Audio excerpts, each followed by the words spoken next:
As a financial freedom coach मी दररोज जवळपास 10 नवीन लोकांशी बोलत असतो. त्यातले जवळपास 7 लोक हे मध्यमवर्गीय असतात. गुंतवणुकीविषयी त्यांचे काही वेगळेच भ्रम असतात.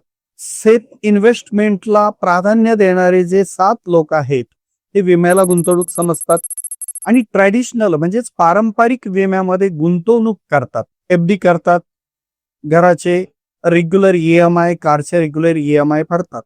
त्यांना जर मी सुचवलं की तुम्हाला म्युच्युअल फंड इन्व्हेस्टमेंटची आवश्यकता आहे, तर त्यांना एक वाक्य आठवतं, mutual funds are subject to market risk. Please read all scheme related documents carefully. आणि हे वाक्य वाचून ते घाबरतात आणि म्युच्युअल फंड गुंतवणुकीला नकार देतात. आता आपण एक गोष्ट लक्षात ठेवली पाहिजे की रिझर्व्ह बँक ऑफ इंडियाचा रेपो रेट दिवसेंदिवस खाली येत आहे. 2000 साली 14.5% असलेला रेपो रेट आज रोजी 6% खाली आलाय. पाश्चात्य देशांमधील अनेक देशांचे रेपो रेट, अनेक देशांच्या मध्यवर्ती बँकांचे रेपो रेट हे 0 आलेले आहेत. लॉंग टर्म मध्ये भारतीय रिझर्व्ह बँकेचा रेपो रेट हा 1 येऊन थांबणार आहे. जसा जसा रेपो रेट कमी होतोय तसे तसे बँकेच्या मुदत ठेवींचे व्याजदर कमी होत आहेत.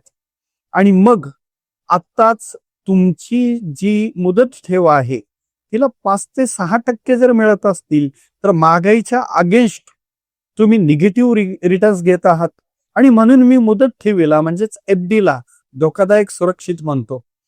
तुम्ही जर 7% महागाईला सामोरं जाताना 5 आणि 6% रिटर्न्स घेत असाल तर तुमची मुदत ठेव ही धोकादायक सुरक्षित आहे.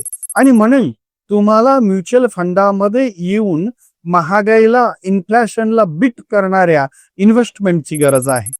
आणि म्हणूनच SIP किंवा लमसम इन्व्हेस्टमेंट या माध्यमातून आपण गुंतवणूक करून महागाईला, इन्फ्लेशनला बीट केलं पाहिजे आणि जीवनामध्ये संपत्ती निर्माण केली पाहिजे.